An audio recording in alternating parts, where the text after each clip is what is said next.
Hey everybody, Professor Snard here, checking in on Tuesday, October 15th. There's actually no classes today at COD. It's like a professional development day.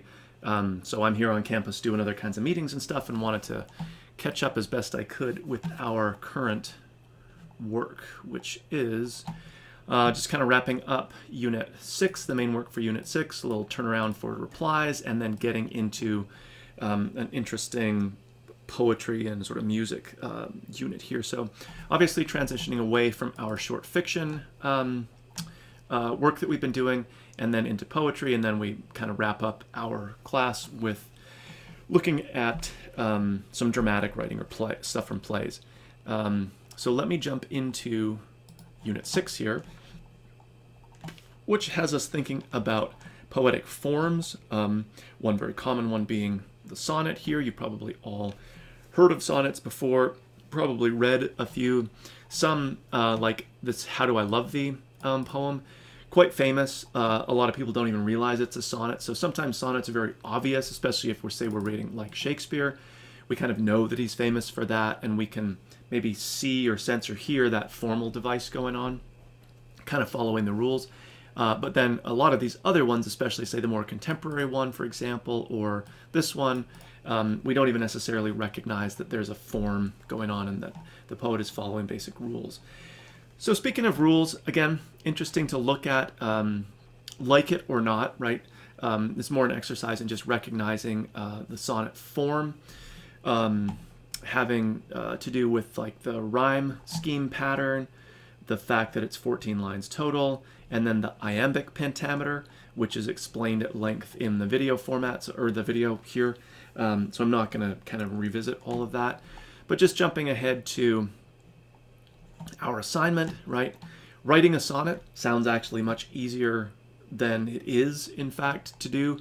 And our big exercise here isn't, or the grade, right, isn't really me judging whether your sonnet is terrific or not terrific or whatever. You know, some people love to do creative writing, other people don't really ever do it, so it's not really about that. It's really more about, can you apply the rules of the sonnet? Again, 14 lines, that's pretty easy, just count. Following the rhyme scheme, and then of course the iambic pentameter part. So that's primarily what I'm looking for. The irony being, to some degree, that if you look at these various sonnets as a mix of Shakespearean or what are called Elizabethan, like the English sonnet, and then the Italian or the Petrarchan sonnet, they share a lot in common, but there are some differences in there. You'll notice that a lot of these actually break the rules on a semi-regular basis, especially something like Sonnet by Billy Collins. It's barely a sonnet at all. Even Shakespeare breaks his own rules at points. But for the most part, what we're interested in is, for our exercise here, is trying to apply the rules as strictly as possible, so not really deviating from them. In some ways, our writing of the sonnet is like just a more interesting form of doing a test of your knowledge of the sonnet form. Obviously, it's open book because you can have all this stuff in front of you. Whatever other resources you're interested in, you can rewatch the video, right? All that kind of stuff.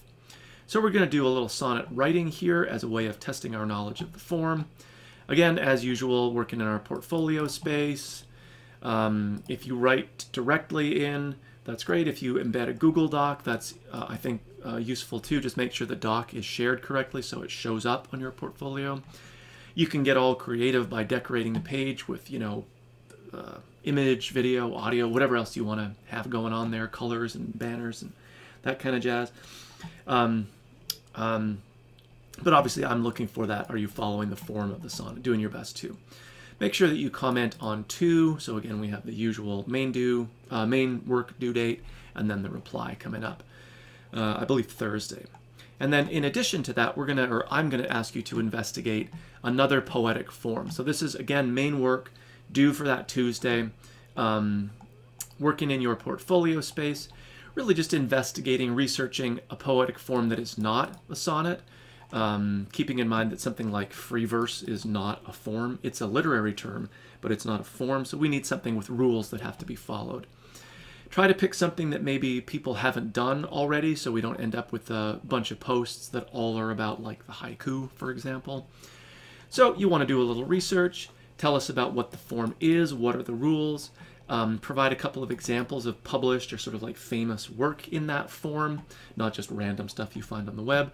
Partly we want to make sure that the work that you provide as example is in fact in the form and following the rules fairly closely, and is well written too and interesting. And then I'm going to invite you to write your own. If it's a really short form, maybe write a couple poems. If it's slightly longer, like a half page or so, just one will do. But again, you're practicing or sort of like showing evidence of your knowledge of the form by following its rules. So again, as usual, building this out on your portfolio. Another Unit 6 page here, or set of pages if you wanted. Embedding your doc, making sure it's shared right, and then again we have that response. So sort of two main assignments that we're working on here. All that main work is due the first due date, and then replies due by the second due date. The only other wrinkle here is following, or sorry, how do I want to say this? Building out your portfolio by using the slide deck that we're putting together here. So again, this is why it's really important as we go through these. Cinquains, that's a funny one. So this looks good. Make sure that your name is on this. I'm not seeing it right off the bat necessarily, but it's good to have the name on the slides. And again, before you jump in to do your own, Tanka, that's a really good one.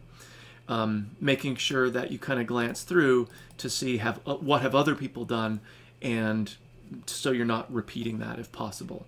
There's a billion different forms out there, but they certainly can get a little bit more obscure the deeper we get into that, so making sure that you're not repeating people. Okay, so lots to look at here, but hopefully kind of, as usual, an interesting way of engaging it by doing some like creative writing of our own. I'm also going to jump into our next unit just to give a little preview of that, because this is a good assignment to begin thinking about now. So kind of a new set of readings to do. Sestina is another famous form. Elizabeth Bishop has a really good one here. So a nice range of poems that we're looking at, different time periods, different kinds of authors going on, contemporary stuff, older stuff. None of it's very long, a page, maybe half a page at most, I would say. A couple of quizzes, again, not for every work, but just a couple here to draw your eye into certain things that are going on. And then a fairly traditional kind of assignment, but maybe a slightly novel approach that I'm going to ask you to do. So it's really just a comparative analysis that I'm going to ask you to do.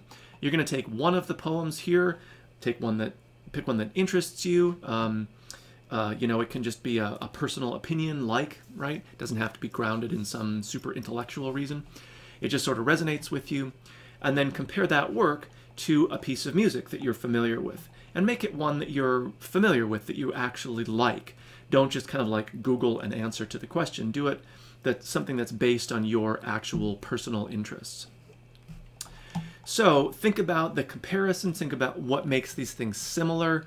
It shouldn't be so generic. It's just like they're both about love. That's way too big. So that would be sort of like a topic place to begin. But your thesis needs to be a little more nuanced than that.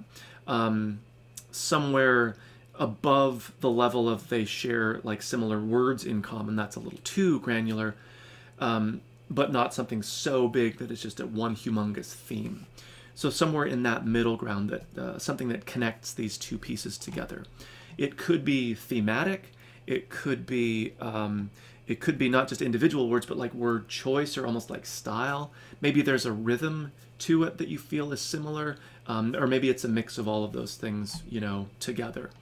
Keep in mind too that you might even think beyond just the text per se, and maybe there's something about, like for music, it usually has some visual component, whether it's the persona of the performer, right, the character of the performer or the band or whatever. Maybe there's an official video for the song, you could use that. So all of that can figure in as well.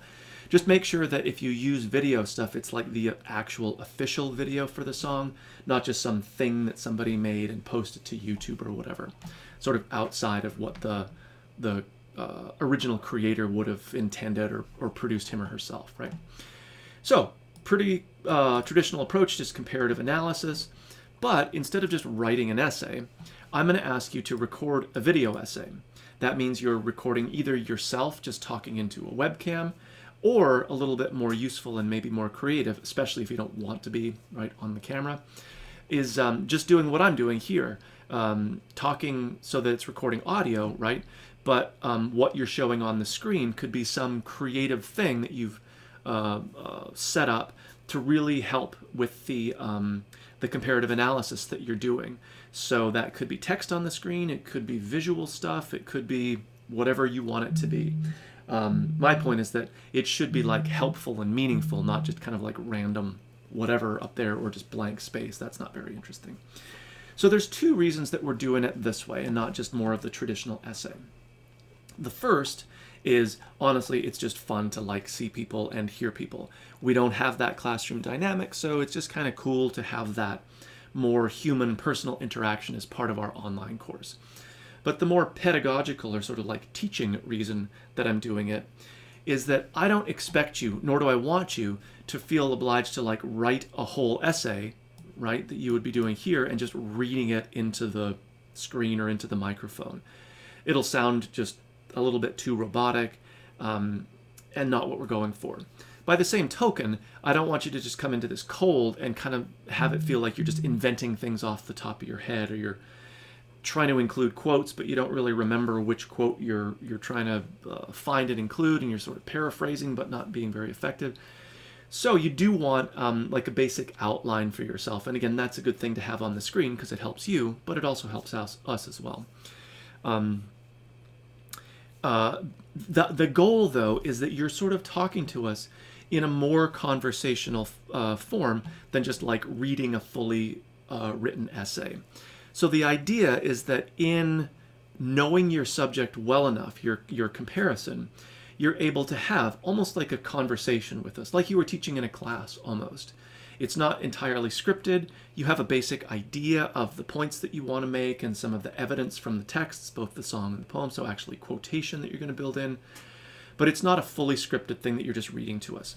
It makes it more human, it makes it more interesting, and it really forces you, I think in the best scenario, to really like internalize and understand the topic that you're talking about. Not just because you wrote it all down, but you're actually like having that discussion with us, having that conversation. YouTube is a good place for these. You can set it up so it's unlisted. You can turn comments off so it's really like unfindable outside of our little class if you're worried about it sort of floating off into, you know, web world somehow. But then building out your portfolio, putting that in there, etc., most of the usual stuff. I encourage you to watch as many as you want. They're actually really fun to watch just to see and hear our classmates. And then the requirement to reply to at least 2 using the discussion board tool here in Blackboard, just like we've done, you know, a whole bunch of times up to this point. So this is jumping a little bit ahead as far as the due dates go if you're watching this now, you know, Tuesday, the October 15th. But it also is one of those assignments that, I don't know that it takes more or less time necessarily than other stuff that we've done, except maybe in the planning phase or just finding a really good poem-song connection that you're like enthusiastic about and kind of excited about, you know, teaching us about your interesting discovery that you've made here. So that can sometimes take a little bit longer.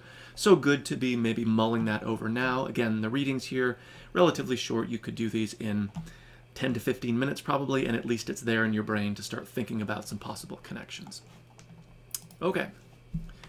So again, just back to our due dates here. I'm recording this a little bit late for a variety of reasons, just bad timing on my part, and not having classes today necessarily, so being pulled away to do other stuff.